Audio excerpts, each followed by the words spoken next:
I'm Peggy Allen. And I'm Amanda Keevitt, and you are watching the Junction Fiber Mill Millcast.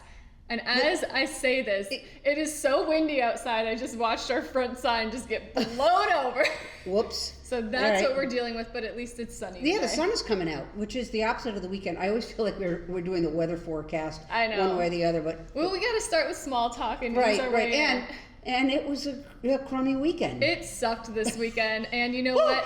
My household's attitude matched the weather because we got hit with some sort of a stomach thing, but it's still unclear. It could have been a food poisoning thing because Cody there was a gastro issue. I don't think it was anything like communicable, but the household, between one of us being sick and then you still had a baby who's still battling the ear infection, it was a lot of just that's a lot. Running around after our lives. Yeah. What did you get up to this weekend? Well, I have to say our lambing season has concluded. Congratulations. Which is fantastic. We have 19 lambs, all really good moms, but it freed up our weekend. So even though it was crummy, we had a fun field trip going down to South Woodstock to check out this, well, it's not that new, but this general store and cafe, and it was a lot of fun. Cool. Because we really haven't done, afternoon field trips because we've been trying to be around for lambing at least every 2 hours. So that was a lot of fun. So you got away from the farm and the mill. Yeah, got away for a little bit. Cool. Hey, despite your weekend of woes, you finished. Yes, I finished this. It hasn't been blocked yet, and I actually think I'll wear it probably next week too, just so you can get like a before and after on the blocking. I think blocking makes such a difference, but even beforehand, I'm in love with this thing. It's adorable. I'll turn around. Yeah, it's well fitted. Yeah, even though, so I had mentioned this before, but I didn't follow the instructions to do the decreases where it wanted me to. You're supposed to, as you knit the body, twice do like a 4-stitch decrease, and I forgot about it till about my waist. But even so, I think it still fits. Well, you have a long waist, so it works. Yeah, I ended up adding about 1.5 inches to the pattern, and I really love it. I think I'm going to wear it a lot. Yeah. It's made with my sheep's wool from one sheep named Brownie. It was like the combination of her first 3 years of wool. And I got a ton of practice with Italian cast-offs, which those are, you're basically sewing. Right. And it's a form of the Kitchener stitch. Yes, you're doing Kitchener, but you're doing it from one needle. So you kind of are pretending you're on 2 needles and you're sort of sneaking it through. Yeah. And you had to do it not only for the hem, but then you sort of pick up the stitches around the collar and both of the arms. Right. So I got to do a lot, especially when I got to doing this trim. It was, it didn't take me long to knit this bit, and then I was doing it again, and then I was doing it again. Yeah. So by the end of it, I do think that's a really nice 1x1 cast off, but it does take some doing. So. Yeah. Yeah, I'm We're thrilled. going to discuss it again later on, and I'll explain why. Yeah, but this is the Stockholm sweater by Petite Knit. That's very nice. Very good. Yes, thank you. And what are you wearing? Oh, this is the Thea Coleman. We'll link it in the show notes. Yeah, I've worn it a few times. Yeah, I love it. Also, your sheep's wool, right? No.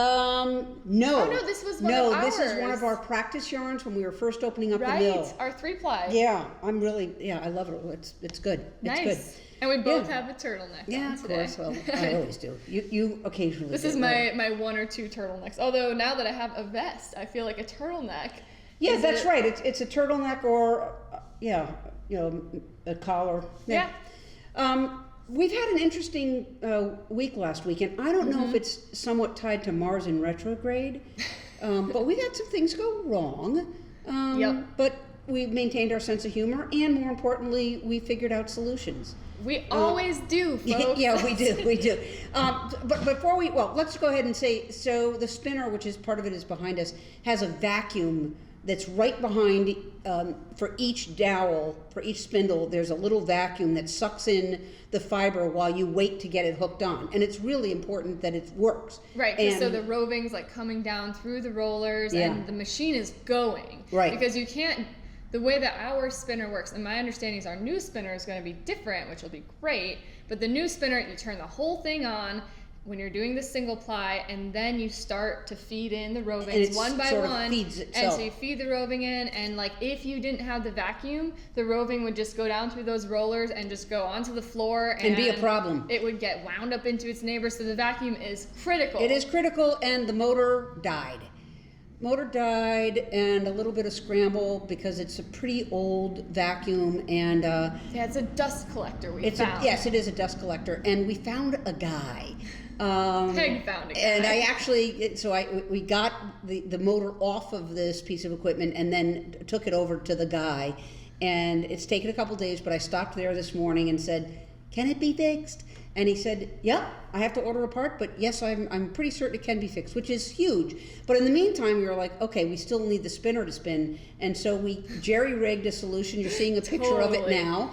Shout out to Michael Hampton, Yes. who we bought the equipment from, because it was him who sort of explained to us why there were some holes drilled and some PVC on it, which, Yeah. and then he said, oh, you might even be able to hook up your shop vac to it temporarily. Which is exactly what we did, and yeah. it's working just fine. And so we ended up, like, there was holes drilled in the PVC pipe to basically, like, counteract the super strong nature of the Yeah, dust it was almost like collector. the dust collector was too It strong. was too strong, so you needed more like intake than the little tubes Right, would yeah. hold. So with the less strong shop vac, we just covered up a few of those tubes with the very same duct tape, and it's working fine. It's Right. a little louder. And but I should be clear, the reason we're grateful that the motor can be fixed is that in looking up to replace the whole thing, Yep. yes, it won't be ready till July. Well, maybe one that's not as powerful. Yes, but that one won't be ready till August. So if anyone's an expert in dust collectors, holler at us, because we could use some info. But also, But again, I think we're on track to I fix the think one we are. we've got. Yeah. Which is great. We have a new heater. We'll show you a picture of that. We had this ginormous one that is now Older gone. than me. It's gone. It's Yep. gone, and we have a snazzy new propane heater that, God, it looks like it's like a third of the size. It's so small, and it's a lot quieter. It's a lot and quieter, so far, yeah. it's Yeah. heating the place well. So. Yeah, it's terrific. Yeah. Yep. So that's so much for equipment and the stuff of the mill.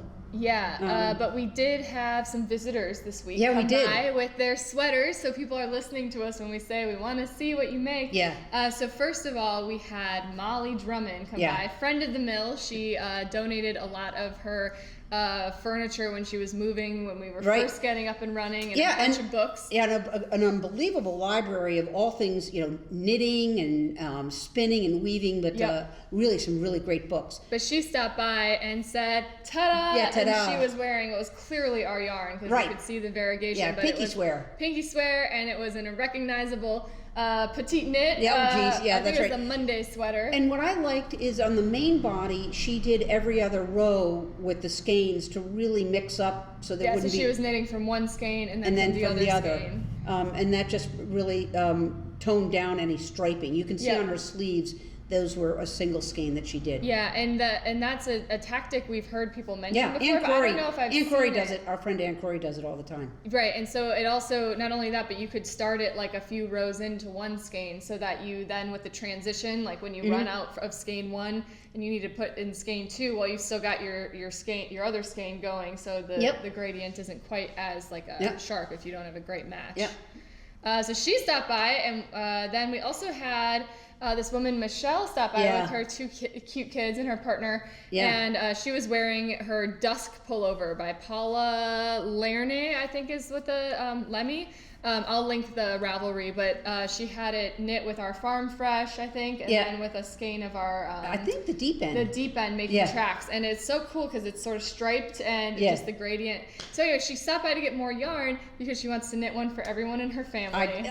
In the same pattern, right? In the same Yeah, pattern. I that can't is wait to see it. so cute. Thanks for So, coming down yeah. and stopping by. Yeah. And I thought I had a good segue here, but I don't. Okay. So we're going to talk about the Millbox just a Yeah. little bit, which is. Yeah, the Millbox, which we had a limited amount. We've all sold them out, so we won't talk about it too much for those who missed out on it. But we dropped them. We dropped them in the mailbox on Friday. Yep. And I couldn't believe it. On Saturday, someone said, "Oh, I just love it." I was like, "How the hell did it get to you so They fast?" must have But- been like in New Hampshire or something. Yeah, or down the street. Yeah. Yeah. So those are in the mail. If you have subscribed, it either has arrived already. We'd love to hear what you think about it, but we don't want to spoil the surprise for anyone who hasn't gotten them yet. And yeah, we're really thrilled to be the first of 4 this year that we're going to do. Yep. It'll be fun. Yeah, cool. Yeah. Okay, so got the Mailbox out, and then in her other life, she was a designer. She still is a designer and web developer, etc. So Amanda has made for us, take a look at this, drum roll as you pull it up, this fabulous banner. Is that slick looking or what? And that will be at the New Hampshire Sheep and Wool Festival, which is just 2 weeks away. 2 weeks away, less than 2 weeks away. Yeah. Wow. And that banner is going to look fantastic. Yeah, I hope it come draws see the banner eyes. in person. Thanks, Peg. Yeah, so we're looking forward to it. That is in, I think it's Derry, New Hampshire. It's about an hour and a half from here. Deerfield. Oh, sorry, Deerfield. Yep. Deerfield, New Hampshire.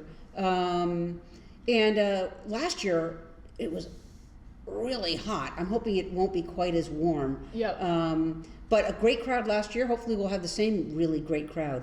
And we'll be sharing a booth with while we're on the subject, we'll be sharing a booth with the Fitzwilliam Fiber Farm. So if you're finding us in the directory, we're listed under there. Under Fitzwilliam Farms, right. Yep. Yeah, so we'll see you there. We got asked a big question. Mm-hmm. Why did we start a mill?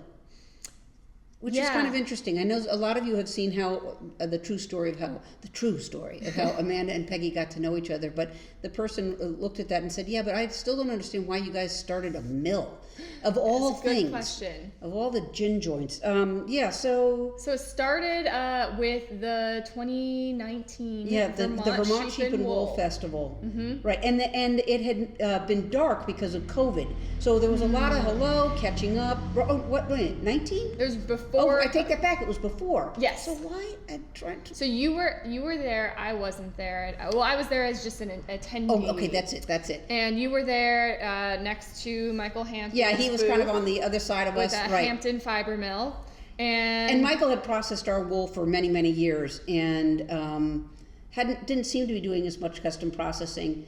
So started joking around like, "Well, what'd you sell?" And Michael takes Todd aside and says, "Don't buy the mill." It's like, the mill, it wasn't for sale. It wasn't for sale, but he was like, he could tell there was a twinkle in Peg's eyes of an entrepreneurship idea. Yeah. And he's taken Todd aside and said, "Don't buy the mill." And what was his reasoning for that? Oh, I think just because it's a lot of work and you don't even know what you're getting into. Yeah. That's never stopped me. Yeah. So he says that to you, and I think later that weekend or next weekend we were over for Game of Thrones or something like that at your place, and Todd came up to Cody and I, and was like, "So you guys want to buy a wool mill?" We were just joking with Michael Hampton about his fiber mill maybe being for sale, and we probably shouldn't start a fiber mill, but you guys are young and you've got a lot, you need a new project on your hands. Right. But at the time, you were up to your eyeballs doing your own consulting work with web development. Yeah, I was doing web development and graphic design and sort of doing freelance work for a while, and since my move to Vermont about 5 years prior to that, I was sort of on and off working remotely, working for a company, but not really ever feeling like I was living in Vermont. All my work was done by myself on a computer or in a coffee shop, and I looked around and there was a lot of cool businesses being started by younger folks. I had friends of mine start a coffee company and started a juice restaurant and all these interesting things, landscaping business.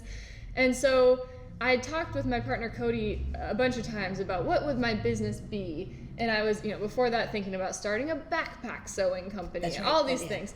And I think when Todd said that, Cody and I actually did go home. We said, could we do that? Where would we do that? It couldn't be on our property. We're not on town sewage and septic and stuff like that. So we sort of let the idea slide and went to bed on it for a while. And then flash forward to spring 2020. Yeah. We all know what happens. COVID hits. The world is kind of completely cracked open, and everything's you're looking at everything a little critically again.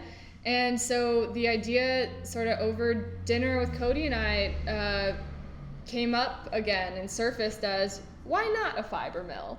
What would it look like to have a fiber mill? And there was just that little seed of like, this could be really good. Like I had a really good feeling about it.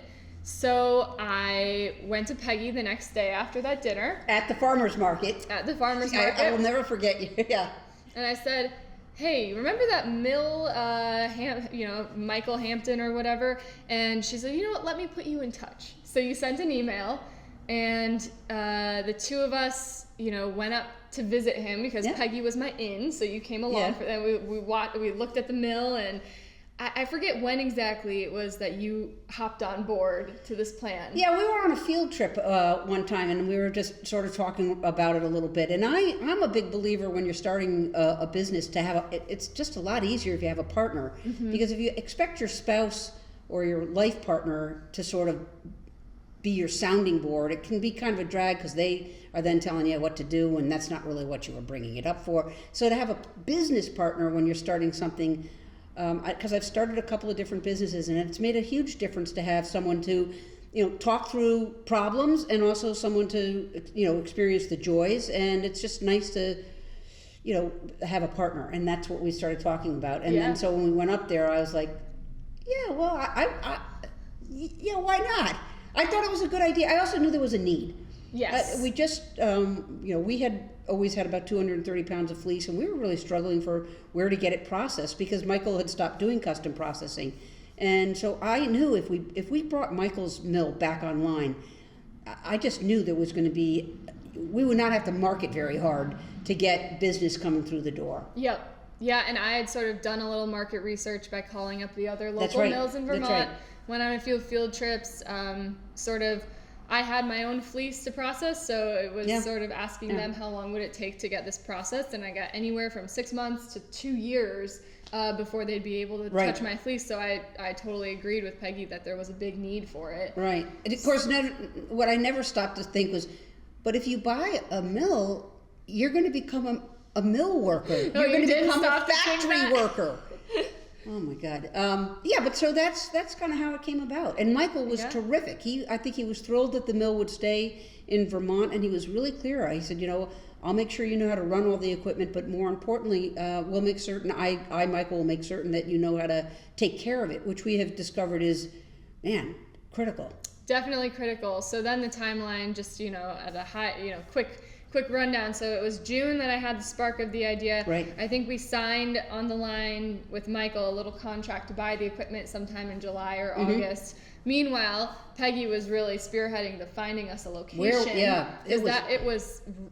It was hard. Next to impossible. It was really hard because we knew a couple of criteria. We knew we wanted to be on town water and town septic, and we knew we needed a cement floor because of the equipment, and we knew we needed to have an overhead garage to get the equipment through the door. And we wanted to be, a reasonable commute from home. Correct. So, and we very much wanted to try and stay in Vermont. Yes. So that pretty much left us with White River Junction, and this building wasn't available where we are now. No. So we looked at many others. In fact, we ended up buying a piece of property. We bought a small little lot in case we couldn't find anything. We knew we could build something on this little lot. And then we just lucked into reaching back out to the folks that owned this building. And we won't go into the whole details, but we ended up being in this space, and we didn't need storefront, but it's just very fun that we do have this storefront because, as people drive by, they see the colors and they honk. So the space has worked out just beautifully. Yeah. So the space was really our biggest challenge, I'd say, to get up and running, because Michael was ready to get the equipment up here. I'd say by October, November, but we weren't really into this space until February. So. Correct. That took about, all said, 9 months or so from the idea to when we first started, which felt forever at the time, but in reality it was a very quick turnaround on and then we were off to the races accepting orders in May. Yeah, so, it was pretty wild. Yeah, and as we've said in other Millcasts, February kind of marked our 2-year anniversary of the equipment physically coming in. So. Yep. Yeah. So good question. We hope that answered it. Yeah, maybe more than you wanted to know, but that's how we actually did the mill. And I guess for people wondering, yes, I do like it more than web development.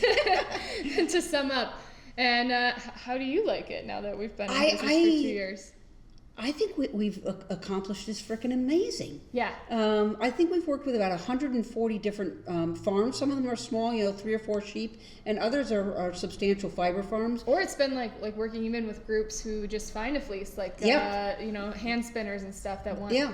Yeah. That's wildly satisfying, and of course we then thought about setting aside some of the mill's capacity to create our own line of yarn, which we did well after we had set up the business, and man, that's just taken off too. So it's been a fabulous adventure. Yeah, I find it so satisfying to be able to make something with your hands, and by the end of the day you can see, okay, we've moved the fleece through the mill a bit. You can see like what you've done in your day's work, and obviously there's the benefit of, as a knitter, it's so fun to knit with the yarn that you make. It's really cool. It's the best line is to be able to say, yeah, those are my sheep. Oh, and by the way, I made the yarn.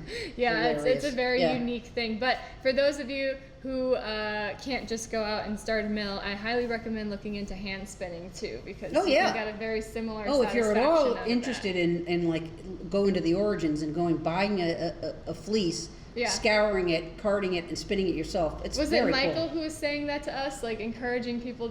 I think he was on a podcast or something. Now I'm oh, going really? back. This is when I was intimidated to talk to him, so I was doing my research, and I found a podcast interview with Michael Hampton, and I think also Tammy White from Wing and Repair was on it. But Michael was like encouraging people, if you knit, then you should really buy a fleece and like learn how to spin, and just you go one step. And I think for him it was also a similar journey to get to his I think fiber you're right. mill, and probably most fiber mill owners just like deeply care about the craft that they're doing, and just have that urge to go deeper and deeper with it. And that's certainly, I think, what drove us.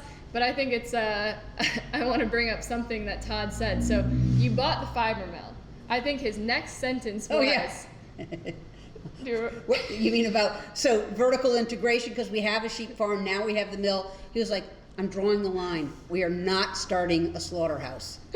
Right? But he didn't leave out a tannery, so you still have that. Wouldn't do either one of those. No thanks. You've got enough on your plate at this point. Yeah, absolutely. Yeah, but speaking about feeling good about making, we have had a busy week. Despite the equipment, I'm going to show one of our custom processing. This is a Clun Forest. It's a 2-ounce skein. It feels fabulous. And I want to show you one thing we do sometimes. This is just 2 ounces, but what I want to point out is we've loosely tied it here, and we've tied it at the bottom, and that will enable our customer to immediately take it, and she can start dyeing with it. Because you want to have a loose tie so that the dye can get in and around the fibers. Oh, and this Clun is just so nice? Crimpy, so it's got that nice, it'll be super warm when knit up, very soft. Bounces back, and it feels nice. Yeah, and we have some not natural sheepy colored yarn to show off today as go well. For it. So I will start with this one. This is Savage Heart Farm. Yeah. Corriedale. And it is this beautiful purple that's dyed over heathered gray. Right, it's grays and whites that we blended, and then we dyed it in the sink so that the color would be, there'll be no pooling on it. It's great. It got completely blended as it traveled through the mill. Yeah. And it's a really lovely color. It's just juicy. It's juicy, and we're doing 4 colors with this Savage Heart. It's not we don't have a lot of the purple, but this is one of the other. I think we've shown you 2 of the others. This is the 4th one. We haven't rinsed it yet. So this is wow. This just feels. What a fun color. Yeah, this is a teal over that same gray. Oh, it feels so nice. Ooh, I wish you could all just give this a squish right now. It is so nice. This is it's soft and really yummy. And it looks like with the Medusa purple hair or something now with the sea. It's true. Sea green. Yeah. And speaking of sea green, we have. Oh, good segue. Did you think that up, or no? I didn't. Coming out of your mouth I and never going, think it up. This is the Making Tracks Sea Glass. Oh, you're cracking me up. So Sea Glass is a close sister to Sea Coast. Right, without the yellow. Yeah. Without the yellow. So in this one, we quickly got on our spinner again because there was, it's a segue into our next discussion. Yeah. So this we're restocking. If you were missing out on Sea Glass, we've got it coming your way, and it is beautiful. Actually, it would look so nice with this It was sitting there next to the purple. It looks yummy. That would look really yummy.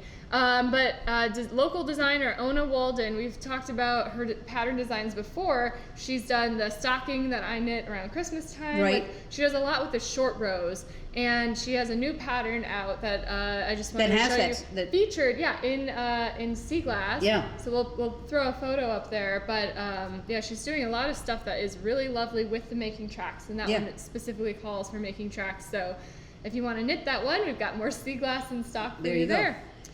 And speaking of local designers, so Ona stopped by last week to talk about, pattern designs and everything, and I was sort of picking her brain about who are the local designers in our area, and she knew of a couple, so she gave me her few, but it led me to think maybe we should put it out there on the Millcast. Absolutely. Who do you like who's local to us in Yeah. Vermont or Vermont in or New Hampshire? Yeah. Yeah, who are designers that you've discovered and you love their work? Because we'd love to work with, we've got a couple of local designers, but we'd love to know about others. So, send us a comment. both from a like developing patterns, with Yeah. our yarn, but also just to be able to get their names out there and support Absolutely. other people in our area. Yeah, it would be very cool. Yeah. So, leave a comment. Who's your Yeah. favorite local designer in the Yeah. New England area? Yeah. That'd be great. So, Yeah. what are you knitting? So I had, because of lambing, I just stopped. Yeah, you were stopped. exhausted. That was my excuse. So I got the needles back out, and I am making, I still have some work to go, but I have made some good progress on my 2x2. Lovely. So I have one sleeve done. Are you gonna do ribbing at the bottom? No, I'm going to continue this. I stopped here because I'm kind of short-waisted. I'm Okay. short-waisted, so I've decided, I've tried it on. I'm going to add another 2 inches. Okay. And I'm going to do the Italian bind-off. Yeah. So I have to finish the sleeve. Are you doing? Is it gonna be a 1x1 rib or a 2x2? My understanding when I YouTubed it, even if it's 2x2, Yes. your last row, you have to make it a 1x1, I think and that then is you... tubular bind off. I think it's different. Well, it's very similar to Italian, but I've done this before with a 2x2 where you Right. make it a 1x1. I believe, correct me if I'm wrong, folks, I think that's called tubular bind off, but it's Well, like, this woman said this is tubular, or also known as Italian. oh, they're the So same thing? it's possible. I didn't know if But I maybe have to tell you, yeah. I wanted to get going. I wanted to get onto the other sleeve. Yeah. So I started to do the tubular / Italian bind off, and I was losing track. I was getting pissed off, and I said, "Screw it! I just did a conventional bind off, and I think what I'm going to do when I finish the other sleeve, Yeah. I'll do the Italian, and I'll go back. I'll tear this out. It's and so do worth it. You'll I love know. it. Yeah. It's just I was like, I want to go. There was Yeah. other things I wanted to do. It takes I was a knitting, long time. and I had to sit in front of the pause it, do this, and Yeah. I think that I picked, to be honest with you, the wrong tutorial Yeah. because, I'm not stupid, but I was having trouble tracking. I think it's but I'm one really of those excited. advanced bind offs, but now so I Well, think now that you've done it as much on this one. well, with this one, but I think so. I didn't do just a regular Italian bind off when I first did it. When I first did it, was similar to this, where it was a 2x2 rib. I think it was for that giant yellow Oh, yeah, coat. So it was Italian or tubular bind off, and so yeah, I wish I would have just practiced with the just the Kitchener part of it first, Right. because this you have to swap stitches, and that's a whole other, and you've got to Right. like also maybe like slip. There was one I did where you're basically slipping every other stitch, and you do 2 rows like that. So you do just all the knits, and then you do all the purls, so that you do make it like a little bit of a tube. Oh, that wasn't what I was seeing. okay, but maybe, yeah, I'll get to it. But I'm hoping that by the next Millcast I'll be doing it. But I have tried it on, and I just love it. It's going to be It's gonna warm be as all so get out. cozy. But, and now, what yeah. would you call this neck? Cody and I were discussing this today. Funnel neck, mock neck, turtleneck. Well, I don't have much of a neck. If you were, you would have done another inch. I guess you could call it a mock neck. When I tried it on, I realized I look better in it when I do it like this. Similar to the one you've got on. Yeah, only it's much tighter and Yeah. yeah. Because when I do this is like right under my chin and I look ridiculous. But I don't know if that's a mock. Yeah, turtle. I realized I don't, and maybe if folks have good resources Yeah. of how to classify, but Cody was looking at a sweater pattern today, and he was like, they had the options for the funnel or the mock neck, and I was like, I don't know the Well, difference. then what is a funnel? I think the funnel was longer. I Okay. think a funnel is Okay. a turtleneck, but you can't fold it over. Like, I think Oh, this... you're not supposed to fold it over, or? I don't know. Okay. Anyways, I think he wants the longer one, so we're going Oh, with so funnel. we're gonna be. Oh, is this the sweater? I am not knitting. Oh, this is the I am sweater. like project directing Okay. this. Okay. Right. Yeah, right, this right, is right. the sweater that he bid on as part of his company's charity. silent auction where this amazingly generous woman donated a hand knit sweater of your choice as one of the That's things. an amazing auction item. It's an amazing auction item, and so she was gonna provide all the yarn and stuff too. So I'm glad at least we can give her our yarn, which was from our sheep that we milled here. So she's gonna take the Maisie yarn from our sheep Maisie and knit this. Actually, kind of similar to that. I think it's gonna be like a fisherman's rib, entire sweater with a funnel neck. He wants one that looks like it's out of Dunkirk, I think. Oh, okay. Well, that reminds me. Good segue. Yeah. Well, we had a couple of Millcasts earlier. We had said, are there sweaters that you've seen in some movies that you really like? And one person got back to us and said loved the miniseries Halston, the designer. And in the last scene, he's wearing a cardigan. It's insane. It's insane, and she actually even sent us a couple of pictures. So we'll put him up here. Yeah. How do you say his name? Ian McGregor. Ian McGregor, but EWAN. Ewan McGregor. Not a bad guy to be looking at. So he looks great and everything. Anyway, that was the sweater that she really liked. Yeah. So I don't know what kind of collar that is. I think that one is like wasn't it like folds open it's and sort of like the Big Lebowski. There you have it. Anyways. All right. Well, thanks for joining us, and remember, mark it in your calendars. The New Hampshire Sheep and Wool Festival in Deerfield, Deerfield, New Hampshire, at the Deerfield Fairgrounds. Right, and it's not. It's May 13th and 14th. Right, so 2 weekends away. Yeah, 2 weekends away. Not far. Not far. And I just want to also give a shout out sort of farther in advance. We have a very fun event coming up at the Mill for our next open house. Yeah. June 2nd. So we're not doing any open house in May. We pushed it 1 week to June 2nd to coincide with the first Friday in White River Junction, which is super fun. The whole town sort of celebrates. And we're having live music in the Mill. We're not just having live music. Cody has a band. They are very good, and they will be performing on June 2nd. Because if you're listening to great music, you're going to want to, sip a little wine and shop and buy some yarn and tap your toes to the music. Yes. So if you can, come join us on June 2nd. 4 to 6 is what we're doing, right? Yep, 4 to 6. Yeah. So we'll plug it again in the next few episodes. But all right, we hope to see you soon. Take care. Bye.